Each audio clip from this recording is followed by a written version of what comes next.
I had the great opportunity of doing a Road to Recovery tour with Placemaking US, and this is back in 2022, I believe, and this is when I met um, Monica and Jim on our tour where we were visiting other folks that were in the placemaking movement.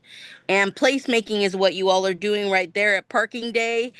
You guys have taken and created a social space, a public square where people are together and sharing their work and what they do and how they connect with each other in community. And when we did this tour, it was like over 70 different cities across the US and different folks that were doing this work. And I was learning a lot about not only like every different cities and what people were going through during the pandemic, but I also had the opportunity to kind of reflect on the work that I had been doing because I worked as a downtown manager for over 8 years. So in that downtown management, one of the first things we needed or saw is that people really want the ability to activate their public spaces, and they want the ability to take ownership and be agents of change in their communities.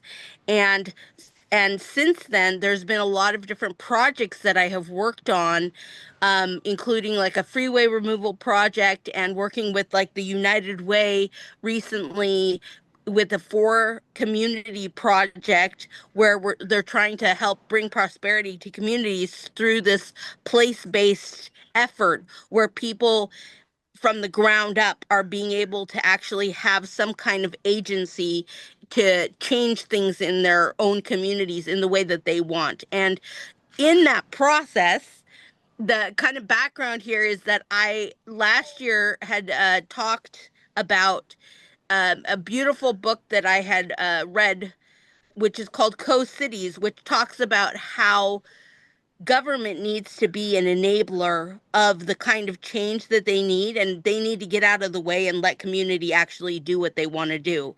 And this year I found this brilliant article that was written by a gentleman, which I'm gonna kind of go through, because he said that even once we understand how to create this enabling, there's always still this problem where you have to understand how decision making is actually made in community and at different levels, state levels, community levels, national levels, federal levels.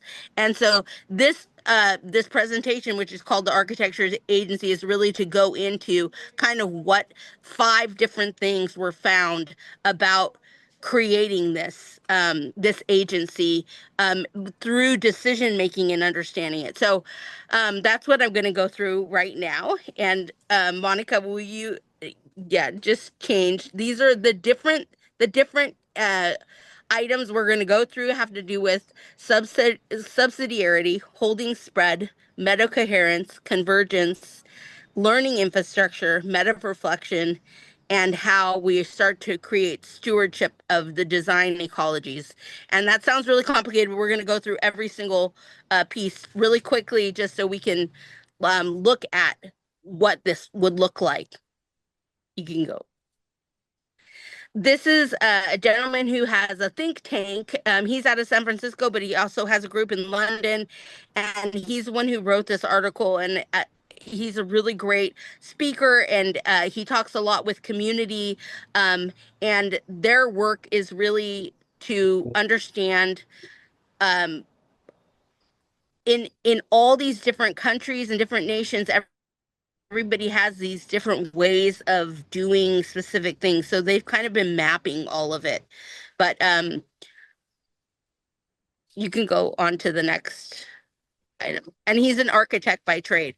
But these are the typologies of decision making. So the very first thing that he describes is that it's really, really important for there to be subsidiarity. And if we go to the next slide, I tried to visualize what this looks like. So uh, subsidiarity means that governance functions are best performed by the closest realm being managed, keeping in mind the scope of the realm and the interdependence with the broader and narrower realms. So, if your neighborhood is has a first of all, there's the individual, and let's say that you have a local park that needs work or needs it doesn't have everything to actually be a really good park. The individual in the neighborhood who uses that park might be one of the best people to actually be able, or it could be your block, it could be anything. The individual is often the first person to actually see the problem, and then maybe they're a part of a neighborhood association or not, where they talk to other people in their community, like, what can we do to make this change there? The main thing with subsidiarity is there's certain things where the regulations on how a person can change that park, it shouldn't be coming from like a federal, state, regional level. It should be left to that person at the local level to start to design and create those changes. And then there needs to be this enabling that comes from other levels to help them have the resources and et cetera to be able to do and make the change. So the main thing about subsidiarity is we need to know what level it is that we're working at to be able to make the changes that we need to affect change.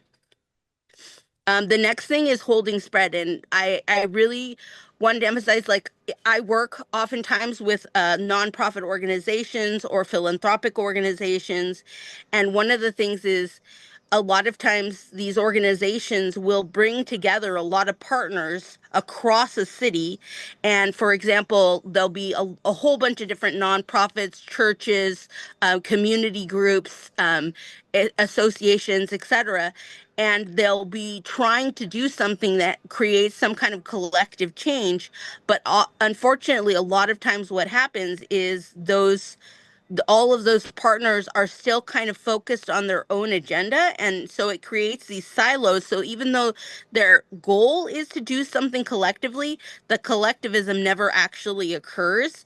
And it ends up breaking down the larger scope or idea of a process. So holding spread is about the recognition of the plurality of decisions without forcing any kind of coherence. And what Indy Johar is saying is that we really need to know who all those partners are and what it is that they're good at, so that we can understand better how things are going to create what he calls meta coherence. So if we go on to the next, it'll show kind of a example. This is a project that I was doing with the United Way, and they had 60 community partners. In this slide, it shows 13 of those 60 community partners in the neighborhood, and they did what's called an asset map of a community, where they, over 1 year process, they worked with everyone in the community to find out what the key goals for that community were. And so, and the community was able to decide those things. But what I wanted to show is that all of these partners are very distinctively different. And I'm going to show you um, what holding spread really means, is that we have to know who aligns and who doesn't align so that we can figure out the different parts. So if we go forward, we can show how metacoherence works, and we'll surface kind of the logic across all of those all of the decision making. So this is an example, and I'm using a frequency line to kind of show it, which is from music. But what we have is like the Pico Union Housing Corporation, and then we have LA Lift, which is a job organization. So those two groups, as one example, have very, very different agendas from each other. So one of them really is focused on housing, the other one is focused on jobs. So when they're asked to come together and do something collective, because of the fact that they typically have really different agendas that they're working on, it makes it very difficult for them to come together. And going on, if you look a little deeper, if you can you go to the next one?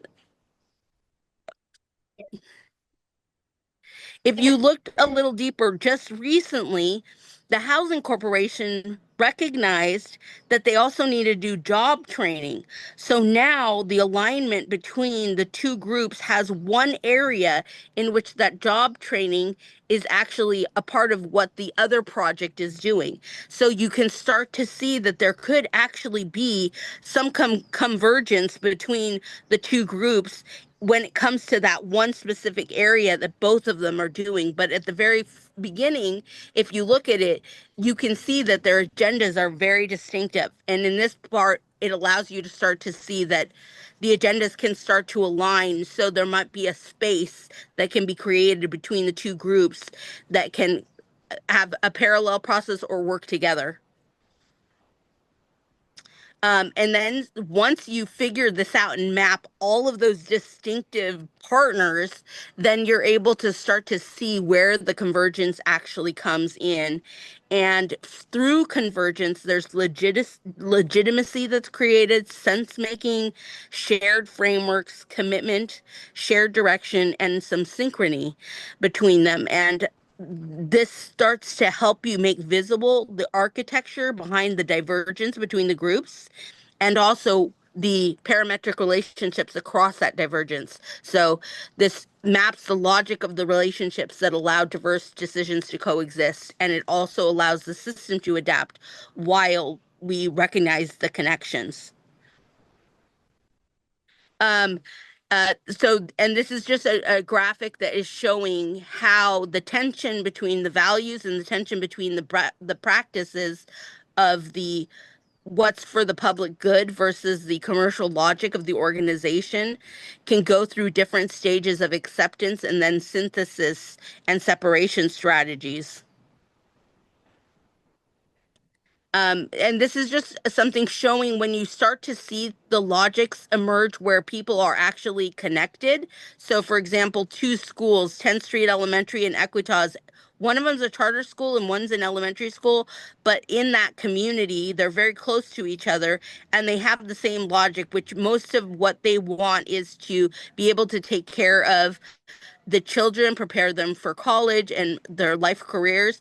Both groups are doing that. So if we're going to do a placemaking initiative, for example, with those two groups, it's a lot easier to see a actual convergence between what their goals are. And in this situation, the groups really wanted to make safer streets because the charter school, for instance, didn't have any kind of signage to for very small youth to be able to go into the school.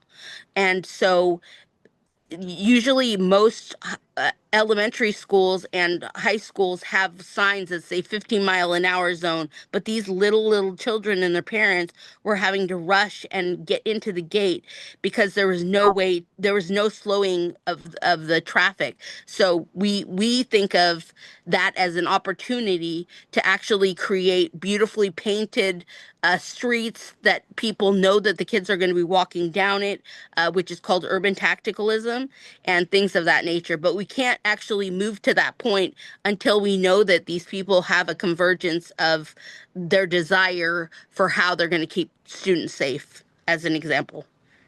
You can move.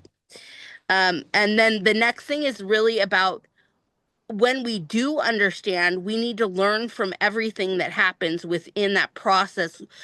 When you can see a convergence, you're going to have to build a learning infrastructure. And this is something a lot of people don't learn from mistakes that are made. They might think that it doesn't work, but in reality, it's actually guiding the way for how to have an evolving decision making system. So as a part of it, you need to actually intentionally create this learning infrastructure, which is embedding learning in feedback loops to trace it and have the memory of what happened in that decision architecture, develop collective learning capacities and shared protocols through stories, and then also view every decision as a starting point for further coherence and it's not a final act. And then at the end of all of that, it transforms because the learning system doesn't just correct mistakes, it transforms the conditions for all of the future choices being made. And this was just a graphic that I created to kind of give a visualization of what that would look like with the shared story, the embedding, developing, and viewing, having shared protocols, shared stories, how it's held in memory and traceability, and how each of the starting point, viewing every decision as a starting point, and then transforming the conditions for future choices. And then the last thing is this is like a meta reflection on all of this. And the reason why it's important to have these typologies of decision making and to make it very clear is, you can go to the next one, um, is that beneath all of these five typologies lies a deeper systemic reality. A lot of times we find that decision making architectures can produce violence when they're not aligned with the nature of the system they serve.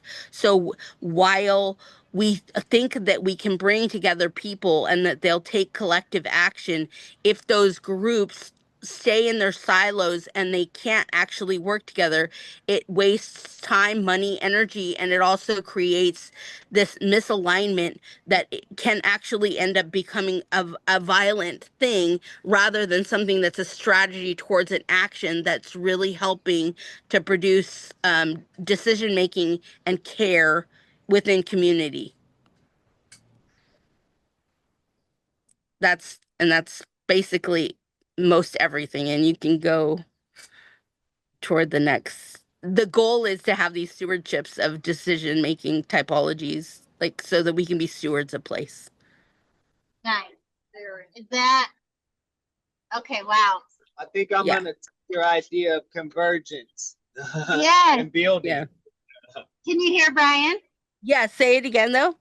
Said I think I like your idea of convergence with resources and people and opportunities and being able to bridge to find a common ground. Yeah, I think the main thing to me is, I mean, a lot of people, like you will see, like people want to see the collective action happen, but they'll jump to convergence when they don't want to do the work to actually figure out who in your community is actually aligned. Yeah. Wrong about convergence Yeah. there. Wait a minute, I misunderstood. I thought it was. No. Convergence is good. It's the goal. And Oh, most yeah.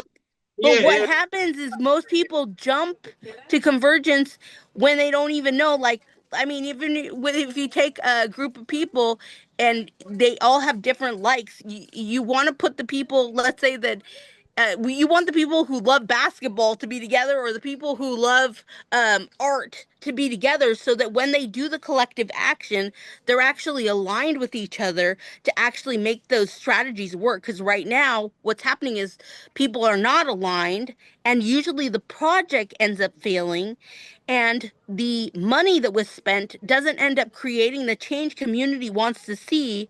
And for me, I've been working on a ground up approach where a starting point for community to be enabled to do the projects that they want, and have these organizations step back and really resource them properly. But one of the best things is that each organization, they've got to be aligned with each other if a group of them are working together.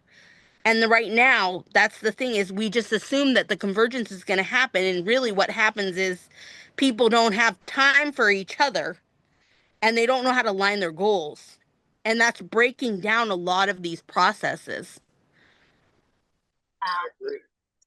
So Madeleine, we're going to be working with, we are working with Better Detroit Youth Movement and Brian here on their placemaking proposal for Placemaking Week. And we're working with you as well on that. Yeah.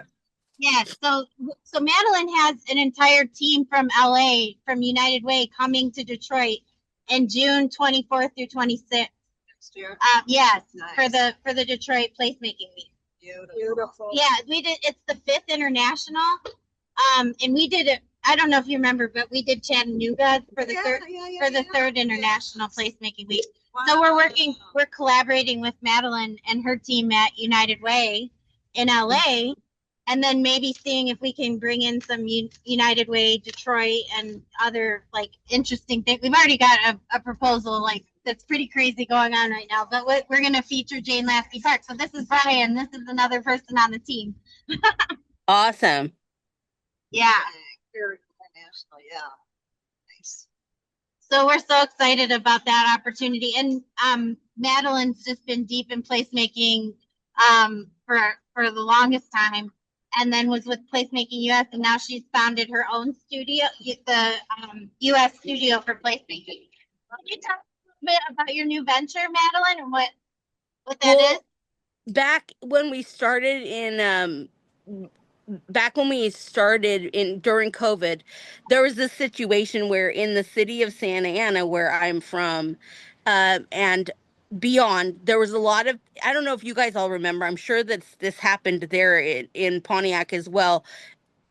On the main street were people pulling out and creating restaurants in the street in the downtowns, the Yeah. alfresco dining. So what happened is a lot of people, the alfresco dining was happening in downtowns, which a, a lot of the rules that allowed for that to happen was only happening in downtown areas, and it was not happening in communities. So while the downtown would open up and there was places for people to sit outside, in communities people were actually, they couldn't go to parks, they were shuttered in those spaces, in their houses, and they couldn't leave, and they couldn't use their streets as public spaces. So one of the things we did is we started working with architects and urban designers to see if we could help communities, because someone called it purple lining, and they said, well, they're doing, like, how come the downtowns can have these alfresco dining but the communities can't use their streets?